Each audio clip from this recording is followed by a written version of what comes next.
दोस्तों नमस्कार, जय हिंद। स्वागत है आप सबका कंपटीशन वॉर के यूट्यूब चैनल में। मेरा नाम है संदीप, उपस्थित हूं आपके लिए लेकर एक नई वीडियो। दोस्तों आज की वीडियो में हम डिस्कस करेंगे पीएम के शपथ ग्रहण समारोह के बारे में। और इस शपथ ग्रहण समारोह के अंदर दोस्तों भारत के पड़ोसी देशों के जो राष्ट्राध्यक्ष हैं वो इनवाइट किए गए हैं। तो इसी में जो है उभर कर आती है एक फॉरेन पॉलिसी, जो भारत की फॉरेन पॉलिसी है, नेबरहुड फर्स्ट पॉलिसी, जो कि पड़ोसी प्रथम की नीति है। तो दोस्तों अपने प्रधानमंत्री जी जो हैं वो तीसरे कार्यकाल के लिए इस पड़ोसी देशों के जो राष्ट्राध्यक्ष हैं उनको इनवाइट कर रहे हैं। इसी के संबंध में ये न्यूज है, विस्तार पूर्वक आपसे बात किया जाएगा। दोस्तों यदि आप चैनल पर नए हैं तो सबसे पहले आप चैनल को सब्सक्राइब करके बेल आइकन को हिट कर दीजिए, ताकि आने वाले जो नोटिफिकेशंस हैं वो आपको टाइम टू टाइम मिलते रहें। साथ ही वीडियो के डिस्क्रिप्शन को चेक करना मत भूलिएगा। तो चलिए आइए वीडियो का प्रारंभ करते हैं। देखिए आप सब जानते हैं कि हमारे यहाँ 19 अप्रैल से 1 जून के बीच में लोकसभा चुनाव संपन्न हुए हैं। और इसमें एनडीए की सरकार, जो कि प्रधानमंत्री मोदी यानी कि भाजपा के नेतृत्व में जो एनडीए गठबंधन है उसकी सरकार बनने जा रही है, क्योंकि इन्होंने यहाँ पर इस लोकसभा के अंदर इलेक्शन के अंदर 291 सीटों पर विजय प्राप्त की। और वहीं कांग्रेस के नेतृत्व में जो इंडिया अलायंस था उसने महज 234 सीटों पर ही विजय प्राप्त की। तो कुल मिलाकर के 291 सीटों वाला राजग जो एनडीए गठबंधन है वो सरकार बना रही है।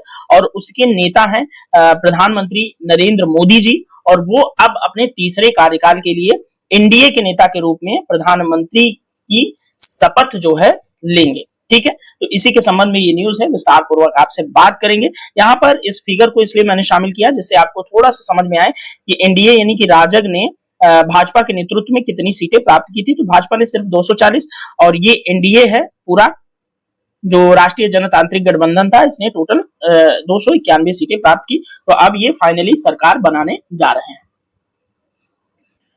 दोस्तों ये न्यूज़पेपर की कटिंग आज ही के न्यूज़पेपर की है, और आज की इस न्यूज़पेपर के अंदर आपको साफ साफ दिख रहा है कि शपथ ग्रहण समारोह में दिखेगी नेबरहुड फर्स्ट की झलक, यानी कि प्रधानमंत्री की शपथ ग्रहण समारोह के अंदर पड़ोसी देशों के राष्ट्राध्यक्ष को बुलाया गया है, जिसमें यहाँ पर बांग्लादेश की प्रधानमंत्री शेख हसीना दिख रही है आपको, नेपाल के प्रधानमंत्री दिख रहे हैं पुष्प दहल कमल प्रचंड, और रानिल विक्रमसिंघे जो कि श्रीलंका के राष्ट्रपति हैं। तो ये तीनों लोगों के अलावा भारत के पड़ोसियों में से कुछ और देशों के नेताओं को आमंत्रित किया गया है। तो थोड़ा सा इस न्यूज़पेपर की कटिंग का कुछ हाइलाइटेड पॉइंट्स डिस्कस करते हैं।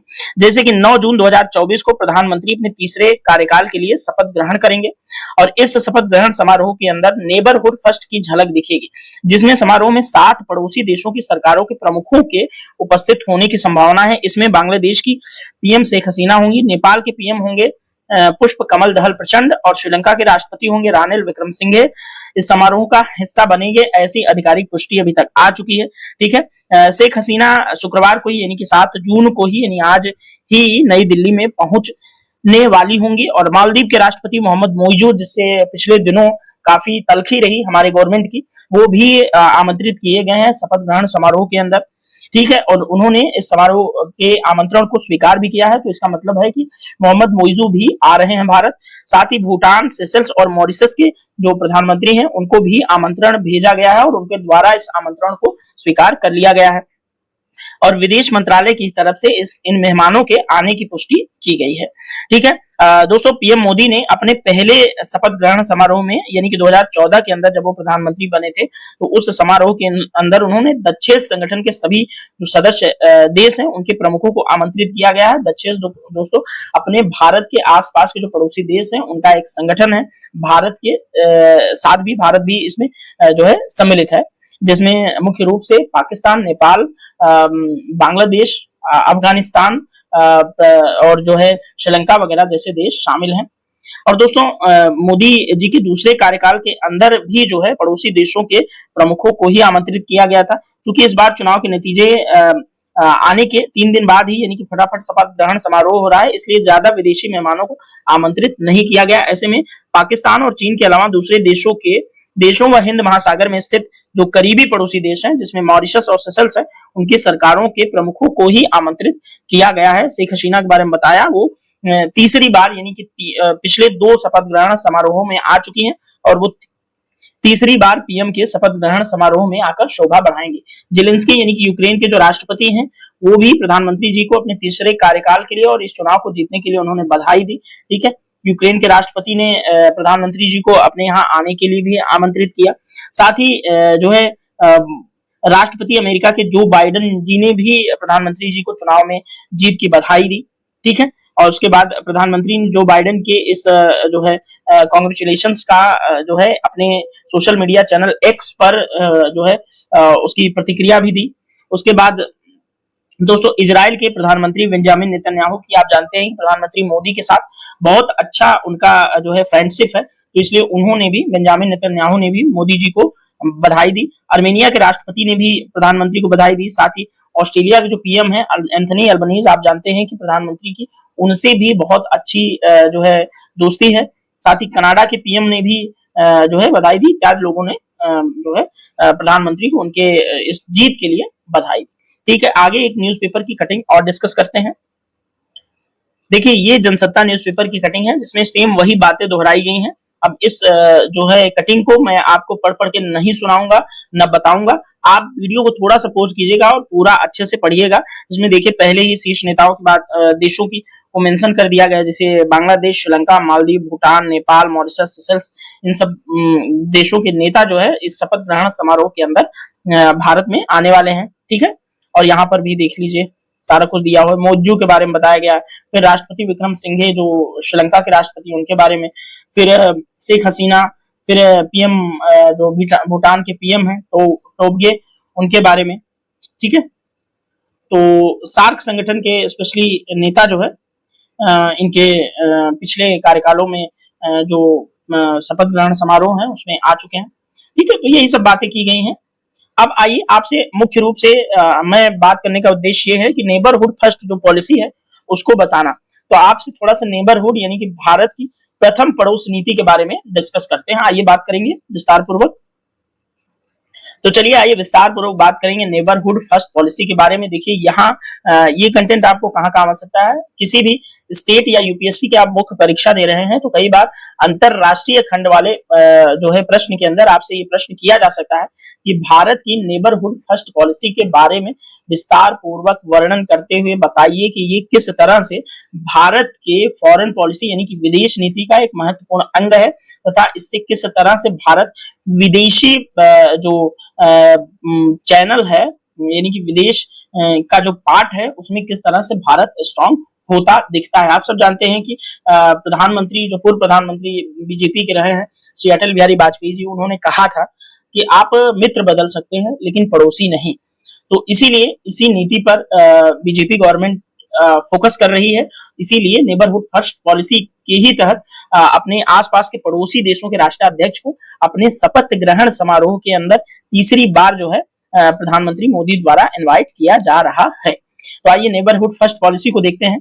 तो भारत की नेबरहुड फर्स्ट पॉलिसी भारत की विदेश नीति का एक महत्वपूर्ण हिस्सा है। आप लोग ध्यान रखिएगा, ये विदेश नीति का एक महत्वपूर्ण हिस्सा है क्या, नेबरहुड फर्स्ट यानी कि प्रथम पड़ोसी। इस नीति के तहत दोस्तों भारत अपने पड़ोसी देशों के साथ अच्छे और सहयोगात्मक संबंध बनाने पर विशेष जोर देता है। इस नीति का मुख्य उद्देश्य क्या है, क्षेत्र में स्थिरता रहे, शांति रहे और सामूहिक विकास को बढ़ावा दिया जाए। साथ ही दोस्तों इस नीति के तहत भारत कौन कौन से कदम उठाता है यहाँ पर देख लीजिएगा, जो कि आपकी परीक्षा के पॉइंट ऑफ व्यू से बहुत ज्यादा महत्वपूर्ण होता है। इससे भारत अपने पड़ोसी देशों के साथ जो है आर्थिक सहयोग के क्षेत्र में भागीदारी करता है, जिसमें व्यापार और निवेश को बढ़ावा देता है। साथ ही उनके पड़ोसी देशों के विकास में भारत सहायता करता है। कैसे, तो पड़ोसी देशों के विकास में जो है परियोजनाओं के माध्यम से भारत उन परियोजनाओं को का वित्तीयन करके यानी कि आर्थिक रूप से उनमें मदद करके, साथ ही तकनीकी सहायता प्रदान करके जो पड़ोसी देशों के विकास में जो है भारत मदद करता है। साथ ही थर्ड पिलर की बात करें तो सुरक्षा सहयोग भारत उनके साथ साझा करता है, जिसमें भारत उनके साथ आतंकवाद, तस्करी और अन्य जो सुरक्षा चुनौतियां हैं उनसे निपटने के लिए भारत सहयोग करता है अपने पड़ोसी देशों का। नेक्स्ट है सांस्कृतिक संबंध। भारत अपने पड़ोसी देशों के साथ सांस्कृतिक कार्यक्रमों के माध्यम से और सांस्कृतिक आदान प्रदान के माध्यम से अपने सांस्कृतिक संबंधों को सुदृढ़ करता है। साथ ही आपदा प्रबंधन के क्षेत्र में कैसे ये काम करता है, तो प्राकृतिक आपदाओं के समय त्वरित सहायता प्रदान करता है। जैसे आप जानते होंगे कि नेपाल का जो भूकंप 2015 वाला था वो आप सभी जानते हैं कि कितनी बड़ी विभीषिका थी, प्राकृतिक आपदा थी नेपाल के ऊपर। तो भारत ने उस आपदा के अंदर नेपाल का किस तरह से बढ़ चढ़ के आर्थिक, और खाद्यान्न स्तर पे, इमोशनल स्तर पे किस तरह से सहयोग किया था। तो ये भारत की नेबरहुड फर्स्ट पॉलिसी के का जो है एक नमूना पेश करता है। देखिए, नेबरहुड फर्स्ट पॉलिसी का जो है जो नींव है इस बात पर रखी गई है कि सभी पड़ोसियों के साथ भारत मानवीय सहायता और समान रूप से सह अस्तित्व पर ध्यान देगा। तो आइए नेबरहुड फर्स्ट पॉलिसी के बारे में थोड़ा बहुत और देख लेते हैं और मैप के माध्यम से भी थोड़ा भारत के पड़ोसियों को देखने का प्रयास करेंगे और समझेंगे कि मैप में जिन देशों के जो राष्ट्राध्यक्ष हैं उनको इनवाइट किया गया है उनकी लोकेशन दुनिया के अंदर कहां पड़ती है। दोस्तों, साथ ही जो भारत की नेबरहुड फर्स्ट पॉलिसी है उसका उद्देश्य एक स्थिर, सुरक्षित, समृद्ध दक्षिण एशिया का निर्माण करने पर है, जिसमें सभी देशों के विकास और हितों का ध्यान दिया जाए। आप सब जानते हैं कि दक्षिण एशिया का ही एक देश है भारत, तो इसलिए भारत अपनी नेबरहुड फर्स्ट पॉलिसी के अंतर्गत दक्षिण एशिया के निर्माण और सहयोग पर ध्यान केंद्रित करता है। दोस्तों, इस नीति के तहत भारत ने लगातार अपने पड़ोसी देशों के साथ संबंध सुधारने और विभिन्न क्षेत्रों में सहयोग बढ़ाने के प्रयास किए हैं। तो आइए थोड़ा सा नेबरहुड फर्स्ट पॉलिसी को मैप के अंदर समझते हैं। तो ये रहा भारत, आप सब जानते हैं कि ये भारत है, भारत का नक्शा है। भारत के पड़ोस में कौन कौन से देश है? पश्चिम में पड़ोसी है नेपाल, पाकिस्तान, उत्तर में बगल में पड़ोसी है, आप उत्तर पूर्व बोल सकते हैं भारत के लिहाज से अगर देखेंगे तो उत्तर में ही बोलिए आप इसको, तो नेपाल पड़ोसी है और चीन पड़ोसी है भारत का। साथ ही पूर्वोत्तर में बहुत अच्छा पड़ोसी है भूटान, और फिर पूर्व में आप देखेंगे तो म्यांमार के साथ हमारी बहुत बड़ी बाउंड्री शेयर होती है, तो म्यांमार पड़ोसी हो गया। फिर और देखेंगे तो यहाँ हमारे जैसे लगता है कि हमारे ही भूखंड का एक हिस्सा है बांग्लादेश, और हमारा ही ऐसा प्रतीत होता है जैसे कोई हमारा ही एक राज्य हो।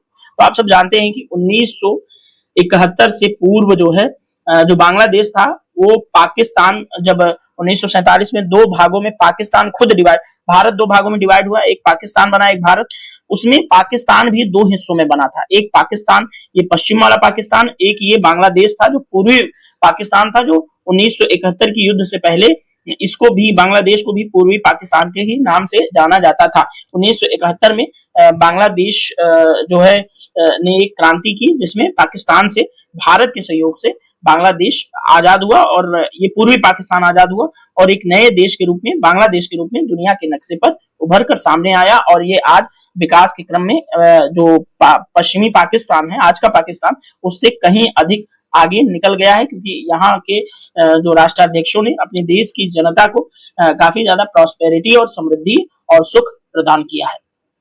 ठीक है, और भारत का दक्षिण में पड़ोसी है श्रीलंका, और थोड़ा सा नीचे यहाँ पर आता है मालदीव पड़ोसी है। ठीक है, तो इन देशों को पे जो है जिस नीति के तहत, जिस फॉरेन पॉलिसी के तहत भारत कार्य करता है उसको कहते हैं नेबरहुड फर्स्ट पॉलिसी, NFP। ठीक है, तो इसी नेबरहुड फर्स्ट पॉलिसी के तहत भारत अपने आसपास के पड़ोसियों के साथ जो है सहअस्तित्व और एक दूसरे की संप्रभुता का सम्मान करते हुए अपनी नेबरहुड फर्स्ट पॉलिसी को प्रैक्टिस करता है। आइए थोड़ा सा और एक बड़ा सा मैप डिस्कस करते हैं जिसमें हम शपथ ग्रहण समारोह के अंदर जो और राष्ट्राध्यक्ष आ रहे हैं उनके बारे में भी देख लेंगे मैप के माध्यम से।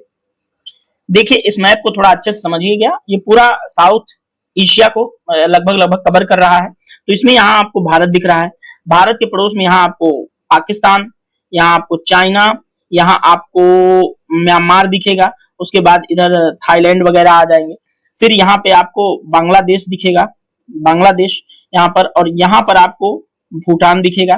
ठीक है, और यहाँ पर आपको दिखेगा दक्षिण में श्रीलंका। ठीक है, और श्रीलंका से दक्षिण में, और यहाँ पर जो भारत का एक लक्षद्वीप नाम से द्वीपों का एक समूह है जो कि एक केंद्र शासित प्रदेश है भारत का, उसी के जस्ट दक्षिण में आपको दिखेगा मालदीव, जो कि छोटे छोटे कोरल आइलैंड से बना हुआ एक देश है मालदीव। ठीक है, यहीं के जो राष्ट्रपति हैं वो मोहम्मद मोइजू हैं, जिनसे अभी कुछ दिनों पहले काफी ज्यादा तल्खी चल रही थी, क्योंकि मोइजू चाहते हैं कि भारत की सेना जो वहां पर उपस्थित है मालदीव के अंदर, मालदीव की शांति व्यवस्था के लिए, वो यहाँ से भारत को वापस चली जाए, क्योंकि ये जो मोहम्मद मोइजू हैं वो चाइना के प्रभाव में रहते हैं और चाइना उनसे ऐसा कुछ करने के लिए कहता है जिससे कि चाइना जो है विदेश नीति के स्तर पर भारत को मोतियों की माला के माध्यम से घेर सके। ठीक है, और युद्धक परिस्थितियों में भारत के ऊपर बढ़त बना सके।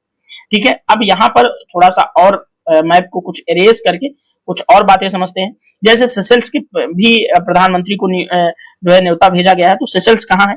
यहाँ पर देखिए, ये अरबियन सी है, ये पूरा आप हिंद महासागर समझिए, ये पूरा हिंद महासागर, समझना नहीं है, ये वाकई में है भी। तो यहाँ पर आप, ये अफ्रीका कॉन्टिनेंट है। अफ्रीका की आप पूर्वोत्तर तट पर देखेंगे तो आपको थोड़ी सी दूर पे सेशल्स नाम का एक छोटा सा आइलैंड दिखेगा, वो एक देश भी है, ठीक है। और यहाँ पर एजम्पशन आइलैंड है, ठीक है, अफ्रीका से टच करता हुआ। मेडागास्कर यहाँ पे है, अगलेगा आइलैंड भी है यहाँ पर, और एक मॉरिशस जो नाम के देश के भी प्रधानमंत्री को यहाँ पर बुलाया गया शपथ ग्रहण में। तो इंडियन ओशियन के अंदर ही मॉरिशस भी एक कंट्री है जहां पर काफी सारे इंडियंस जो है छुट्टी बिताने और कामकाज करने के भी उद्देश्य से जाते हैं। और मॉरिशस के अंदर बिहार राज्य की एक भाषा बोली जाती है, भोजपुरी, ठीक है, भोजपुरी भी मॉरिशस के अंदर बोली जाती है। तो यहाँ के भी राष्ट्राध्यक्ष जो है प्रधानमंत्री के शपथ ग्रहण समारोह में आने वाले हैं। तो दोस्तों, इस वीडियो में इतना ही। नेक्स्ट वीडियो में हम आपसे किसी और अच्छे मुद्दे पर बात करेंगे। अभी वीडियो आपको कैसा लगा ये आप लोग जरूर बताएंगे, प्रतिक्रिया जरूर दिया करिए। चैनल अगर अच्छा लगता हो तो चैनल को सब्सक्राइब करके वीडियोस को लाइक और शेयर जरूर कीजिएगा, और चैनल को भी अपने दोस्तों के साथ शेयर कर दीजिएगा, क्योंकि इस तरह की वीडियो आपको शायद यूट्यूब पर कहीं और ना मिले। तो चलिए मिलेंगे नेक्स्ट वीडियो में, तब तक के लिए थैंक यू सो मच। जय हिंद।